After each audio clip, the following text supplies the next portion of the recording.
حسبنا الله ونعم الوكيل نعم المولى ونعم النصير أعوذ بالله من الشيطان اللعين الرجيم بسم الله الرحمن الرحيم الحمد لله رب العالمين والصلاة والسلام على أشرف الأنبياء والمرسلين سيدنا ومولانا أبي القاسم محمد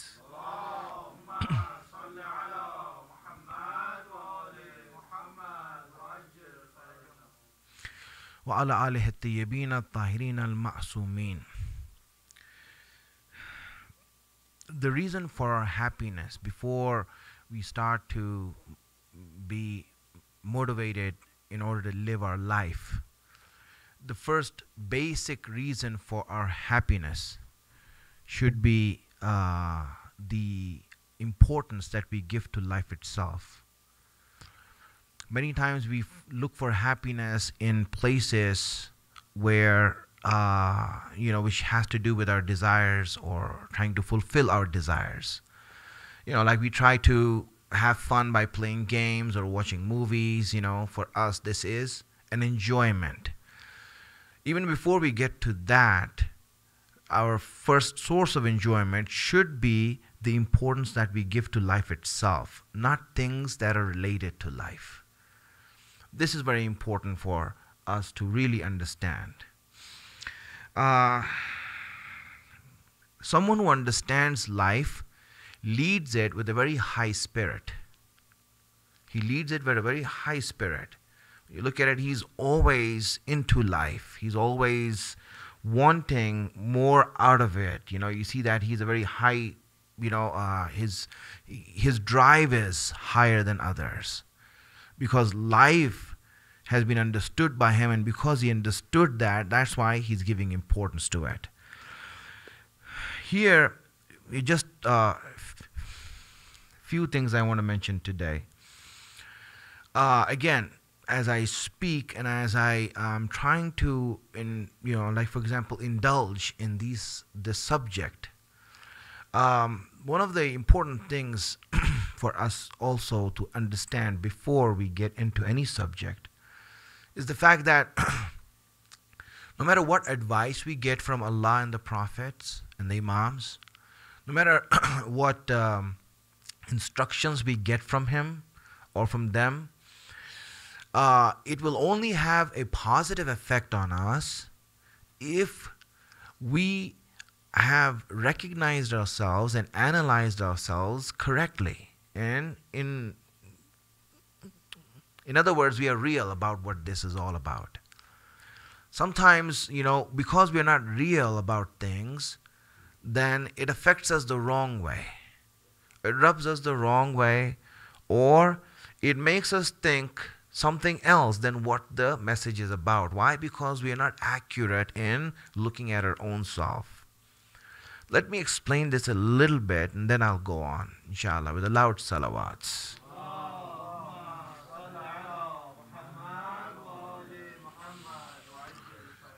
Now, if you look in the mirror, what do you see? Right? What do you see when you look in the mirror? You say that, well, I see myself. Do you actually see yourself, or do you see something that your mind wants you to see? This is where we deceive ourselves. Even when we look at ourselves, honesty is not being honest with others. Honesty means being honest with ourselves. Many times the mind portrays us and makes us think something different than what we actually are. When I look at myself in the mirror, you see yourself, and are you seeing an accurate and objective image of yourself, or are you seeing what you want to see in yourself and hiding away things that you don't want to see? Here is where we need to reflect. Have I really learned to look at myself? Am I real with myself? Or no, do I have this impression of myself that is something else? And I don't want to admit it, that I'm ugly. I don't want to admit that, there's something wrong with me. I'm not real about it. This is where honesty comes in. And every teaching of Allah and Ahlul Bayt cannot be effective if we are dishonest with ourselves. If we lie to ourselves. This is the meaning of this hadith of the Prophet, where he said that when asked can a believer steal? He said, yes, he can steal. Can a believer fornicate? He says, yes, he's capable of fornicating. He went through all these things. Can a believer do dhulm? He says, yes, a believer is capable of doing dhulm. And then at the end they said, can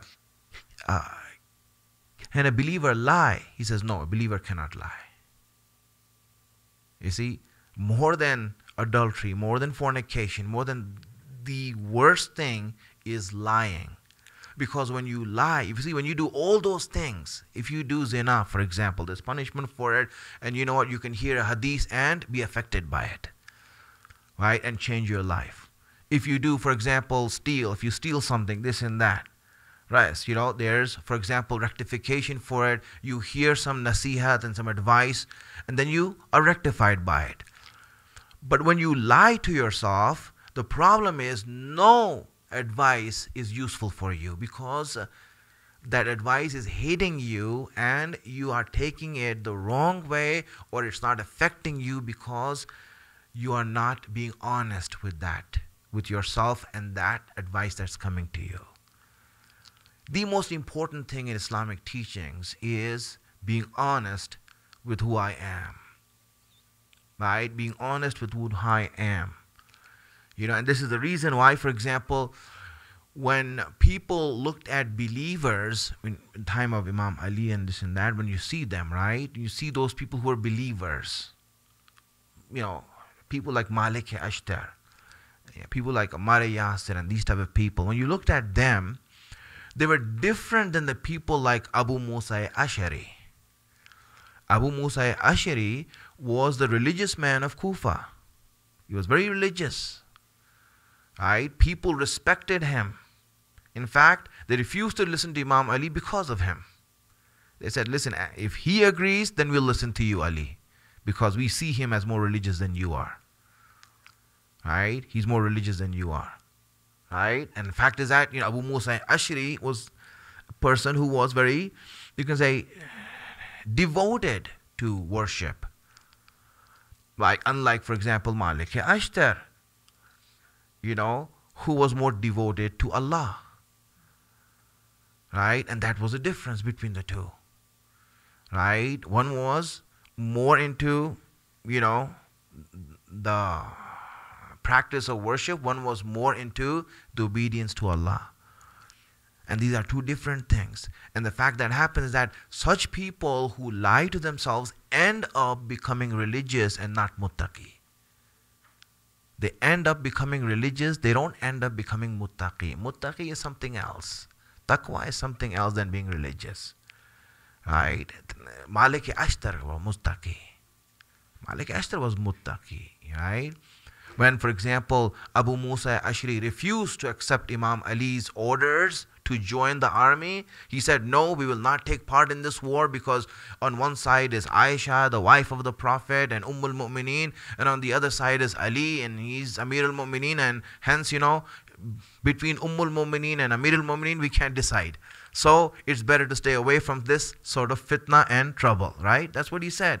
So he stayed away from the war. So Ammar Yasir went there and he tried to convince him, listen, do otherwise this and that. I don't want to listen to any of this, all these things. And then what happened is that when Imam Ali said Malik Ashtar went there, he put a sword on the neck of Abu Musa Ash'ari. He says, now tell me, right, you want to come or no? He said, okay, I'll come. So Malik says, so this is the height of your religion, that if you put a sword on your neck, you will change your whole religion. Right? This is the extent of your religion then. Right? The idea of taqwa was never there. Right? See, religious people are hardly muttaqi. Muttaqi people, right? When they have religion, they understand what is real and that they are real in their dealings with others. This is very important in their responsibilities towards Allah. And sometimes, this is the way that we have to make ourselves. Do not make ourselves such that we are looking in the mirror and we want to see. Because a lot of times when you look in the mirror, that's what happens. You look at a different angle to make you look good. Right? This is what you do. Yeah, you look at different angle. Hey, I look handsome this way. Because this is the mind justifying your weaknesses. It does that. It's automatic thing that it does. And this is the reason why, for example, the first thing before any knowledge can help us is that we are real and we are honest about who we are. If we're not honest about who we are, then there's no way that any knowledge can help us in the correct way. Salawat ala Muhammad wa ala Muhammad.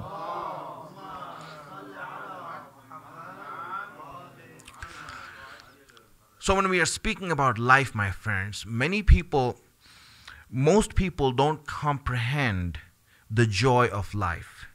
What they comprehend are the pleasures of desires and the enjoyments that are in the umbrella of life. These are two separate things, and this is first thing I want to make clear.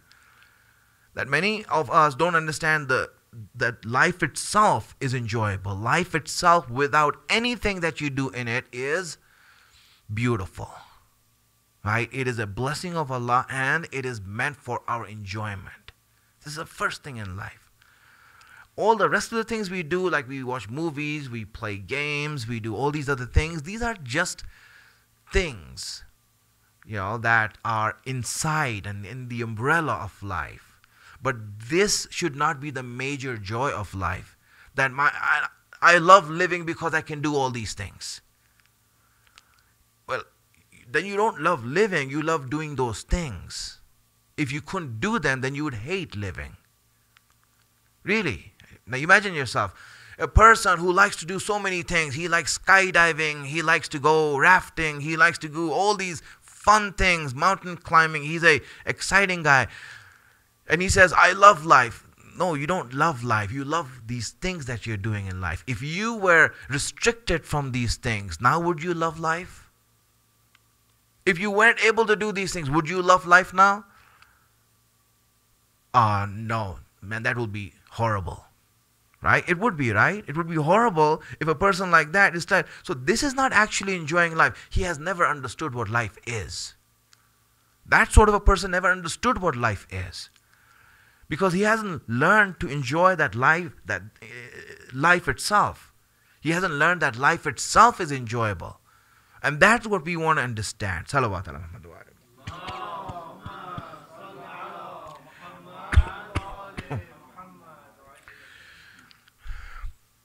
My friends, in order to understand life, right, I don't want you to use your aql, your intellect.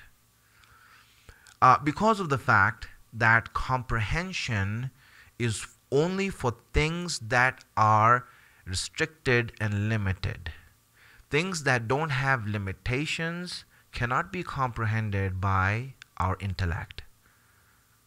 They cannot be comprehended by our intellect. Our intellect can comprehend basic functions, logical conclusions, and when it is unable to create a logical conclusion, the aql stops working and starts rejecting. It doesn't understand it.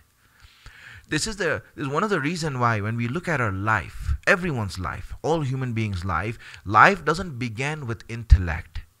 Life begins with imagination.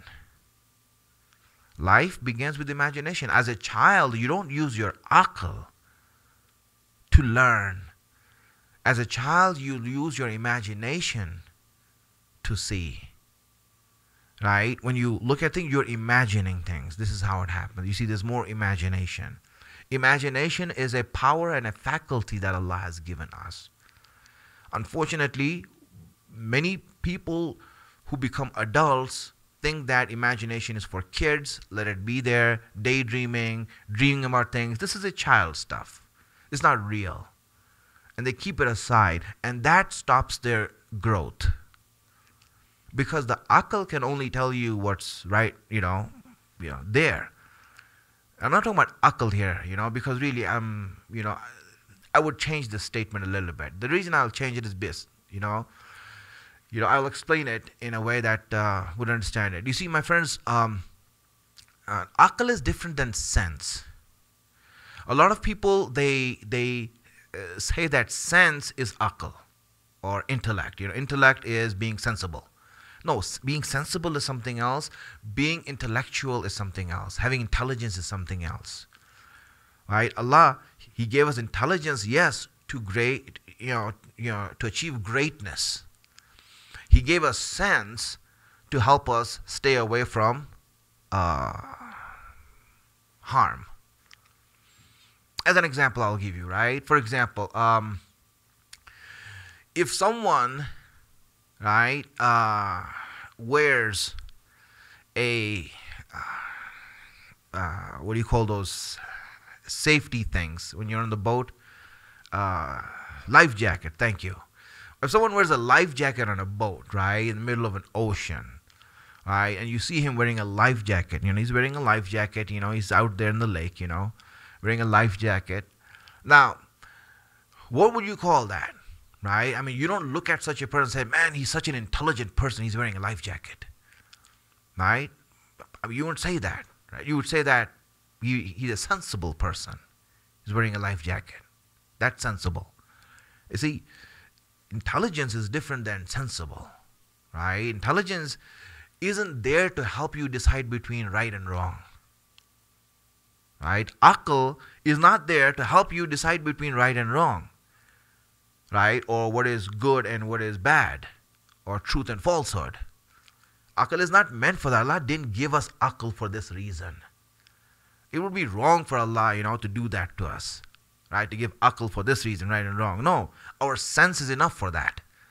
Staying away from harm is the work of our sense, being that we are sensible, that's why we stay away from harm. Someone who loses their sense, that's why they take risks and do crazy stuff. And then when something happens to them and they die, they go into extreme sports and they think that this is like a rush. No, it's because they lost their senses. That's why they're there. Right? It's like, right? Because when they get injured and harmed and they lose a leg or something like that or become permanently disabled, then they're like, why did I do that for? Right? This is not sensible to do these things. Right? It doesn't make sense to do these things. Right? But it has nothing to do with intelligence. Intelligence is not for that. Intelligence is there to help you decide not between what's right and wrong, but between two rights, which is the better of the two rights. It's there to decide between good and better and best. That's where it is used. That's where it's used. Not here, right, where it's right and wrong. A lot of times we think that, for example, it's akal and intellect that helps us to decide between Jahannam and Jannat, heaven and hell. No, it's not our intellect that helps us to stay away from hell. It's our own sense and our own sensibleness that helps us to stay away from hellfire. That's why whenever you see Allah speak about hell, He never He never appealed to our mind. He never appealed to our intellect. You see that. When He speaks about hell, He says punishment, fire, pain, Zakum, the tree of Zakum. You'll be melting there. There'll be scorpions and snakes and all these type of things. Now, is this appealing to our akal or is it appealing to our sense of fear? What Allah wants is that, listen, just your sense of fear of you putting yourself into harm is enough for you to stay away from hell. You don't need akal for that. You don't need intellect for that. You don't need intellect for that, do all that. No, you can do it this way. That's enough for you. So, Allah, why did you give this for me?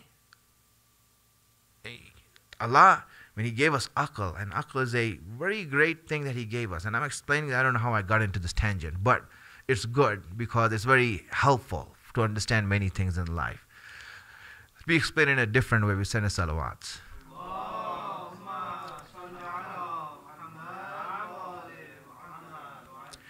You know, the choice that Islam gives to people is different than the choice that all other religions give to people, whether it's Christianity, Judaism, whatever. Ask all the religions, why did Allah create? What choice do we have as human beings? They'll say, well, you have a choice between heaven and hell, right? Between being saved and not being saved, salvation and damnation. That's the choice that you have between these two, right? Islam doesn't say that. Islam is not about choosing between heaven and hell. Allah didn't give us aql for that. He didn't give us intellect so that we can choose between heaven and hell. That would be wrong for Allah to do that. It would be like, for example, me inviting you, right? If I invite you and say, hey, why don't you come over to my house? And you came over to my house and I offer you 2 drinks. I said, this is juice, man, really fresh and everything. And that is poison. You can choose what you want to drink. You'll be like, I'll take the juice, thank you, but offering me poison is awkward, man. I feel strange being in your presence as your guest and you're offering me poison. Thank you, I won't take it, but still, would it be right for me to do that? Right? To offer you this, okay, I'm inviting you as a guest and this is what I'm doing to you.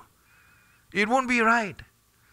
The same way, Allah did not invite us in this world and in this life to give us a choice between heaven and hell and say, okay, you can either go to heaven, great place and all that, and hell, this, choose that. That was never the choice of Islam. Allah never meant human beings to choose between heaven and hell. Hell is something that you should be away from, just from your sense of fear. That should be enough for you staying away from harm. Right? That's the difference between us and animals, right? Us and animals are like that. The animals also, if they see harm, they don't go there. It doesn't mean that they're intelligent. It means that they're sensible, that they have sense. Right? Intelligence is for a different purpose. This is why you see that when Allah now wants to give a choice, He's not giving a choice between heaven and hell. He's saying, the choice I'm giving you is which part of heaven do you want to go to? That's why I gave you your intellect for, to choose the best for yourself. This is what the intellect is for. And when we use intellect for that reason, then you see, yes, wow, then we can really go high. The idea is that life, when you understand life, the issue about life is that itself is enjoyable. And that's where we want to reach. We don't need anything else to make it enjoyable. Wanting to have something else to make it enjoyable really means that we haven't understood what life is. Some people, wanted, I remember one brother, he asked one of the kids, so what do you want to do? And I say kid, he wasn't a kid, he was like 17, 18 years old. So he said, what do you like to do the most? He says, I want to play, Xbox. That's my pastime. I play Xbox all the time. He says, all right, let me show you a better game. What's that? What are you doing in Xbox? You're trying to, kill some people and save some people, right? But that's just a game. Do you want to play that game in real life? Right? How exciting would it be? The game of life, that's exciting. The game of life is exciting, where you're actually not just playing game on a video, there's Unreal, but you're actually playing a game in real life of saving the souls of people on one side and defending the truth on the other side. This is the real game. This is a game. This is real. This is excitement. It's fun. This is life. But we don't want to deal with that. Right? It's hard for us to deal with that, You think of ourselves, our nafs, as our enemy, that we have to control our nafs, destroy it. That's difficult. Yes, because what happens is that in a game, when you play Xbox, what happens in Xbox? You play a game, and it's not real. Even if you die, you can restart it. In real life, it's not like that. Right? The game is real. And you have one life. But here, I'll stop it here, inshallah. We'll go on on this, inshallah, some other time. But imagination is what I'm talking about. Imagination, my friends, is the first thing in life. When you are a child and you have children, when you want to teach them something, you start with their imagination, not with their comprehension. Not with comprehension. You start with comprehension, they will be lost. They won't understand. You start with imagination, then they start thinking. Their mind starts going. The faculty of imagination is what makes us do great things. Really, this is what makes our aql, right? It helps us to get on the right, to make sure that we are on the right. And then it's our imagination, our power of imagination that pushes us, that motivates us to do great things. To do great things. This is why, imagination is important. So when we are talking about life, I want you to use your imagination. Use your imagination. That's where you'll see this is. So, because imagination can understand things that are unlimited, infinite. Right? It can understand things that are infinite. My friends, there's a hadith we have that a child who's at the age of a toddler, the thing that you should teach him is the dhikr of La hawla wa la quwwata illa billah.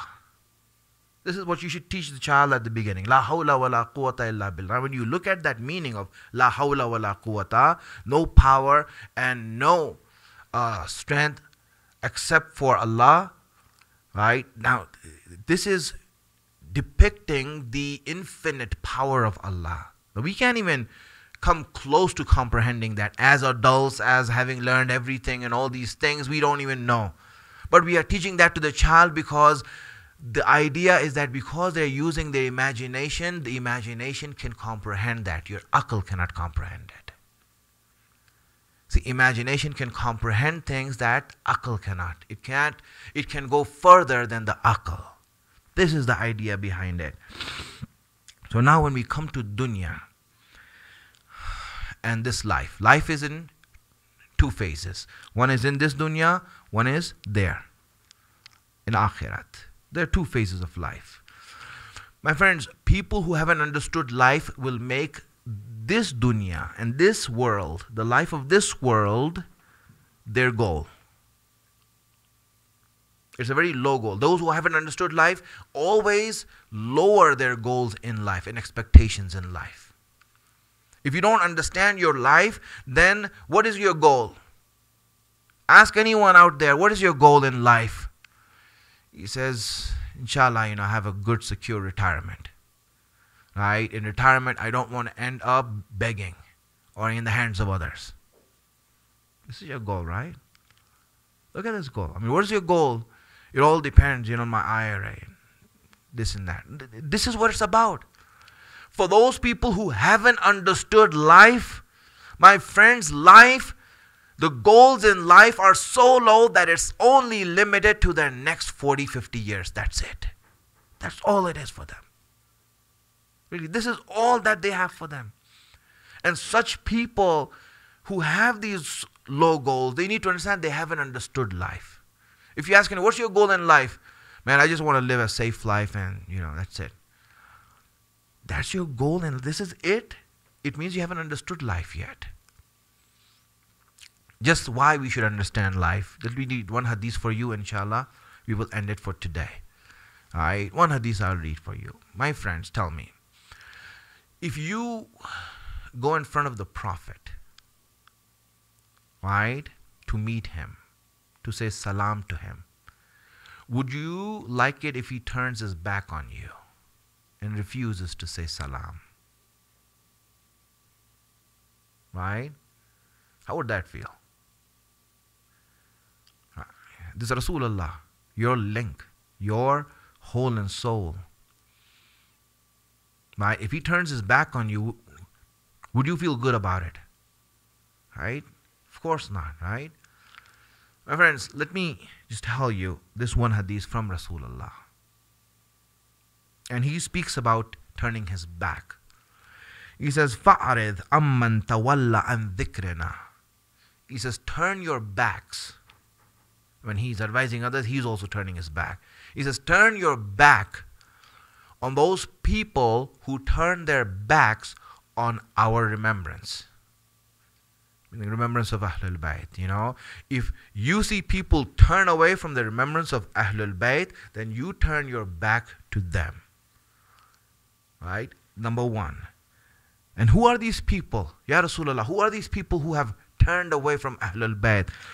And he explains this. Who are these people? He says, وَلَمْ يَرِدْ إِلَّا الْحَيَاةَ الدُّنْيَا. He says, these are the people who do not want anything but the life of this dunya. Their whole goal is the life of this dunya. Their whole concern is the life of this dunya.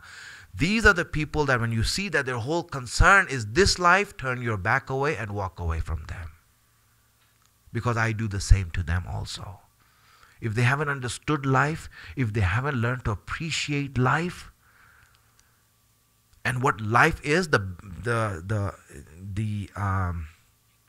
blessing that life is, then you know what? You turn away from them. This is what Rasulullah is saying to us. Can you imagine that? This is why we want to learn about life. That we want our concern to be of life. My brothers, sisters, really honestly, ask yourself today, from suhoor that you ate and you went to sleep probably and you woke up, went to work, or your school or wherever you went to, this and that. How many times in the day have you thought about your life there? How many times in this whole day that went by that you thought about, oh yes, my life in Jannat, right? My akhirat, wow, how will I be there? How many times have you thought, really honestly, we need to ask ourselves. Then we say that, how much importance are we giving to it? I mean, our whole worry should be life. Man, my life, my life. But if our concern is only this life, it means that we haven't understood life yet. It's only here. Right? It's only here. Salawat ala Muhammad wa ala Muhammad.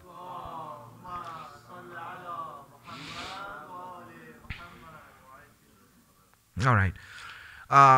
Again, I guess what time is the prayer today? It's 10 minutes from now, right? So, all right, I'll just stop it here. Just ending this hadith, right? This hadith that the Prophet said, after he said that the only thing they understood or they want is the life of this dunya, he says, ذَلِكَ مَبْلَغُ مِنَ الْإِلْمِ. He says that's all they got from ilm. He says that's all they got from knowledge. This ilm is the Prophet and Ahlul Bayt. Meaning that all the things we showed them, all the teachings we gave them, is this all you got from it? Dunya, that's it? That's all you learned from us? It means you turned our back on us. You really turned your back on us. That all these teachings we gave you and this is what you got? That's it? Is this the result of our teachings that your main concern is the life of this dunya? How can you say you are the students of Ahlul Bayt if this is your main concern? How can you say that? My friends, imagine this. ذَلِكَ مَبْلَغُ مِنَ الْإِلْمِ. This is all you got from it. That's it. How can you say such a thing? I mean, how can you be like that with us? We taught you so much and this is your concern? And you go around saying that, we are the Shias of Ahlul Bayt and this is who you are? Really, that's an embarrassment for Ahlul Bayt. It's really an embarrassment for Ahlul Bayt. I mean, like, hey, here we are and, all my concern is this dunya, but I'm the Shia. I learned from Ahlul Bayt. Ahlul Bayt didn't teach us that. They didn't teach us that. So where did we get it from? Why are we saying we are their students and putting them to shame? Right? That everyone's thinking, okay, these are the students of Ahlul Bayt whose main concern is dunya. This is what is meant by this sentence of Rasulullah. ذَلِكَ مَبْلُغُ مِنَ الْإِلْمِ. This is all they got from ilm. That's all they got from us. So inshallah, I'll stop over here and we will ask questions, Salawat ala Muhammad wa ala Muhammad.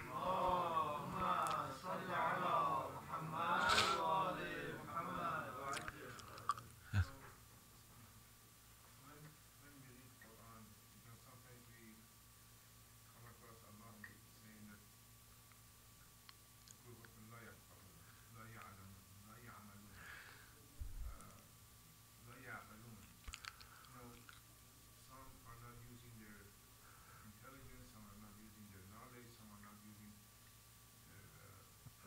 fahaman, awareness, understanding, comprehension. So, listening to your speech now, I'm confused where the line is between these orders, of these three right now. I mean, I think I understand where you're going with this, but the border is not clear. In which way? I need to understand the question. From intelligence to senses to comprehension. Okay, definition. Where do these lines are drawn? Where are these drawn? Okay, if I'm understanding the question right, let me just, explain sense that we have from akal first, right?